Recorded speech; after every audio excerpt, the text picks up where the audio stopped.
মাত্র কয়েক ঘন্টার ব্যবধানে ঘটে যাওয়া ভিন্ন ভিন্ন আঙ্গিকের খুবই গুরুত্বপূর্ণ 4টি ঘটনার কথা একটু উল্লেখ করতে চাই। মুহুর্মুহূর্ত কত ঘটনায় ঘটছে, 4টি ঘটনা একটু সুনির্দিষ্টভাবে তুলে ধরলে খুব স্পষ্টভাবে বোঝা যাবে যে আমরা কোথায় আছি, কোথায় যাচ্ছি, কোথায় যাচ্ছে দেশ। 1 নম্বর হচ্ছে, হাসনাত আবদুল্লাহ গণমাধ্যমকে হুমকি দিয়েছেন, আমরা সবাই জানি। পরবর্তীতে তিনি আত্মপক্ষ সমর্থন করে ফেসবুকে একটি স্ট্যাটাস দিয়েছেন, যেখানে আবার জাতীয় প্রেস ক্লাবের সিনিয়র সাংবাদিকদের উদ্দেশ্যে হুঁশিয়ারি উচ্চারণ করেছেন। দ্বিতীয়টি হচ্ছে, মৌলভীবাজারে বৈষম্য বিরোধী ছাত্র আন্দোলন চলাকালীন সময়ে হামলার অভিযোগে আটক একজনের জামিনের প্রতিবাদে সেখানকার ডিসি অফিস এবং এসপি অফিস ঘেরাও করা হয় মঙ্গলবার। তৃতীয়টি হচ্ছে, গণমাধ্যমকে হাসনাত আবদুল্লাহ যখন প্রকাশ্যে হুমকি দিচ্ছে, তার বিপরীতে আবার নাটোরে এনসিপির কর্মসূচির সমালোচনা করে ফেসবুকে একটি কমেন্ট করেছেন একজন, তাকে আটক করা হয়েছে। চতুর্থটি হচ্ছে, মানিকগঞ্জে আওয়ামী লীগ নেতাদের আটকের প্রতিবাদে নিষিদ্ধ ঘোষিত ছাত্রলীগের নেতাকর্মীরা একটি থানা ঘেরাও করে সোমবার রাতে। বোঝা যাচ্ছে আমরা কোথায় যাচ্ছি, ক্রিয়া প্রতিক্রিয়াগুলো কি ঘটছে। হাসনাত আবদুল্লাহ বসুন্ধরা গ্রুপের সাংবাদিকদের উদ্দেশ্যে প্রচ্ছন্ন হুমকি দিলেন। এটা গণমাধ্যমের প্রতি হুমকি। তিনি বলেছেন, না, বসুন্ধরা গ্রুপের সাংবাদিকদের উদ্দেশ্যে বলেছেন। আচ্ছা, বসুন্ধরার এই ক্ষেত্রে অন্তত অপরাধটা কি? যখন মুক্তিযুদ্ধের পক্ষে বিভিন্ন মিডিয়া রহস্যজনক নয়, স্পষ্ট কারণে আমরা জানি যে চুপ করে আছে, সেখানে বসুন্ধরা গ্রুপ মুক্তিযুদ্ধের পক্ষে কিছু লিখছে তাদের মিডিয়াগুলো, অথবা যারা বর্তমান সরকারের বা কিংস পার্টির সমালোচনা করে আওয়ামী লীগের গণতান্ত্রিক অধিকারের পক্ষে কিছু বলছে, এটি অনেকের সহ্য হচ্ছে না, বিশেষ করে জাতীয় নাগরিক পার্টি বা এনসিপি, তার বহিঃপ্রকাশ তো দেখলাম আমরা। এটি যে গণমাধ্যমের উপরে হুমকি, কেউ যখন প্রতিবাদ করছে, তার বিরুদ্ধে আবার হাসনাত আবদুল্লাহ একটি স্ট্যাটাস দিলেন, দীর্ঘ স্ট্যাটাস তার ফেসবুকে।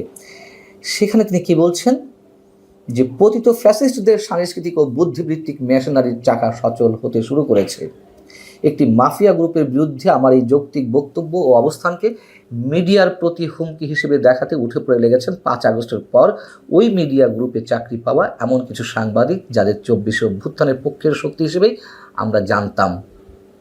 এই লাইনটা খেয়াল করবেন। আচ্ছা, 5 আগস্টের পর মিডিয়া মাফিয়া গ্রুপটির অবৈধ টাকার কাছে আত্মা বিক্রি করে দেওয়া ওই সাংবাদিকেরা জাতীয় প্রেস ক্লাবে থাকা তাদের পদবি ব্যবহার করে বসুন্ধরার পক্ষে এমন বিবৃতি দিচ্ছেন, যেখানে আমার বক্তব্যকে বিকৃতভাবে উপস্থাপন করা হচ্ছে। আমার মনে হয় যে কোনো বিকৃতভাবে উপস্থাপন করা হয়নি। তিনি যা বলেছেন সম্ভবত অনেকেই সেটি বলছেন। এবং যে লাইনটা খেয়াল করতে বলছিলাম, 5 আগস্টের পর ওই মিডিয়া গ্রুপে চাকরি পাওয়া, নিজেই স্বীকার করছেন। আওয়ামী লীগ আমলে যেমন আওয়ামী লীগের দালাল হিসেবে চিহ্নিত অনেক সাংবাদিক বড় বড় পদবি দখল করেছিলেন, তার মানে এই আমলেও ঘটছে, ব্যতিক্রম তো কিছু নেই। আবার তাদের বক্তব্য এখন এনসিপি, জাতীয় নাগরিক পার্টি বা সরকারের স্টেক হোল্ডার যারা রয়েছে তাদের বিরুদ্ধে যাওয়াতে তাদের আর সহ্য হচ্ছে না। কি অদ্ভুত!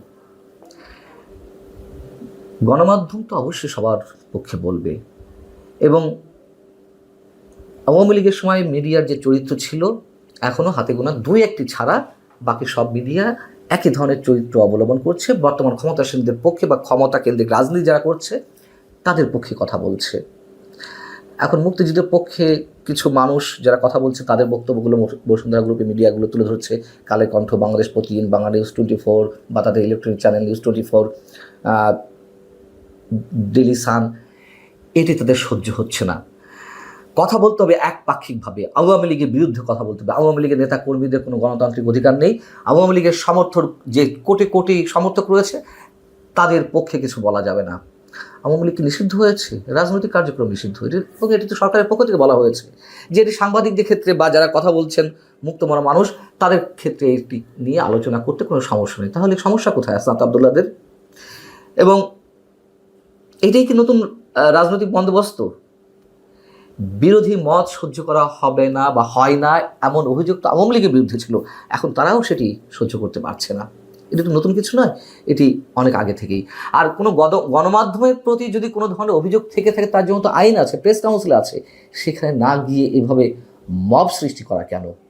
এর আগেও আমরা দেখেছি যে হাসনাত আবদুল্লাহ কি ভয়ঙ্করভাবে হুমকি দিয়েছে সাংবাদিকদের উদ্দেশ্যে, যে ফ্যাসিস্টদের পক্ষে বা ফ্যাসিবাদের পক্ষে লিখলে কলম ভেঙে দেওয়া হবে। কোনটা ফ্যাসিবাদ কোনটা ফ্যাসিস্ট সেই ব্যাখ্যা, সেই মানে বক্তব্য হাসনাত আবদুল্লাহদের কাছ থেকে শুধু নিতে হবে, তারা যা বলবে তাই শুনতে হবে, সেটাই সহি, সেটাই সর্বেসর্বা। এগুলো টেকে না ভাই। প্রথম আলো ডেইলি স্টারের সামনে মব ক্রিয়েট করা হলো, জিয়াফত করা হলো, তখন সরকারের দায়িত্বশীল ব্যক্তিদের পক্ষ থেকে যখন বলা হয় যে না, এটি আওয়ামী লীগের নির্যাতনের শিকার যারা, তারা প্রেশার গ্রুপ হিসেবে কাজ করছে, হাসনাত আবদুল্লাহ তো বলবেনই, এগুলো তো থামবে না। বসুন্ধরা গ্রুপের অন্যান্য অনেক বিষয়ে অনেক ধরনের অভিযোগ আছে, থাকতে পারে, অস্বাভাবিক কিছু নয়, অস্বীকারও করছি না, কিন্তু এইগুলোর সাথে গণমাধ্যমকে মেলানো হবে, মিলিয়ে তাদের প্রতি হুমকি দেওয়া হবে, এগুলো নিশ্চয়ই অ্যাকসেপ্ট করা যায় না কোনোভাবেই। আবার মজার কথা হচ্ছে যে এই যে বসুন্ধরা গ্রুপের বিরুদ্ধে হুমকি এলো গণমাধ্যমের প্রতি এক অর্থে, সেখানে আমরা দেখলাম অন্যান্য গণমাধ্যম বা সিনিয়র জার্নালিস্টদের অনেকেই চুপচাপ। কেন চুপচাপ সেটুকু আমরা বুঝি। এদিকে নাটোরে যেটি বলছিলাম, দেশ গড়তে জুলাই পদযাত্রা, এই কর্মসূচির প্রচারণামূলক একটি পোস্ট দেওয়া হয় এনসিপির ফেসবুক পেজে। সেখানে কমেন্ট বক্সে একজন মন্তব্য করেন শারমিন খোরশেদ আলম নামে, যে একটু আগে এক জায়গা, মানে আঞ্চলিক ভাষা লিখছেন, যে এক জায়গায় হাসনাত মার খাইছে, এলাকাবাসীর আসুক বনপাড়া, দেখি আমরা কি করতে পারি। এই স্ট্যাটাসের মানে এই কমেন্টের পরিপ্রেক্ষিতে এনসিপি পুলিশকে ইনফর্ম করলো, পুলিশ শারমিন খোরশেদ আলমকে অ্যারেস্ট করলেন। আবার মৌলভীবাজারের স্বেচ্ছাসেবক লীগ নেতা একজনকে জামিন দেওয়া হলো, তার বিরুদ্ধে বৈষম্যবিরোধী ছাত্র আন্দোলনের ব্যানারে ডিসি অফিস ঘেরাও করা হলো, এসপি অফিস ঘেরাও করা হলো, প্রেস ক্লাবের গেটে তালাও মেরে দেওয়া হয়েছে, কারণ প্রেস ক্লাবে নাকি আওয়ামীপন্থী সাংবাদিক তারা সেখানে রয়েছে বা কার্যক্রমের সঙ্গে জড়িত। আর শেষের যেটি বলছিলাম, মানিকগঞ্জের সাটুরিয়ায় সোমবার রাতে আওয়ামী লীগ এবং ছাত্রলীগের নেতা কর্মীদের ছাড়িয়ে নিতে যেটি নিষিদ্ধ ঘোষণা করা হয়েছে যে সংগঠন, ছাত্রলীগের নেতাকর্মীরা থানা ঘেরাও করেছে। এদিকে বৈষম্যবিরোধী ছাত্র আন্দোলনের নেতারা ডিসি অফিস, এসপি অফিস ঘেরাও করছে, পুলিশের সদর দপ্তর ঘেরাও করছে, এদিকে আবার ছাত্রলীগের নেতারা থানা ঘেরাও করছে। এদিকে আবার মৌলভীবাজারে মব সৃষ্টির বিরুদ্ধেও মিছিল সংঘটিত হয়েছে।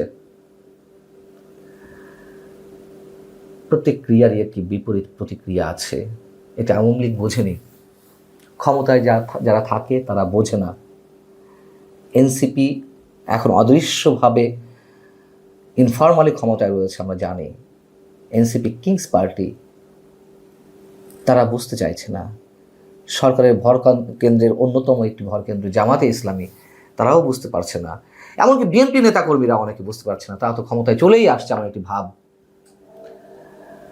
আবার ওদিকে নিষিদ্ধ রাজনৈতিক কার্যক্রম নিষিদ্ধ হওয়া আওয়ামী লীগের নেতাকর্মীরা পথে নামছে, থানা ঘেরাও করছে, মিছিল বের করছে।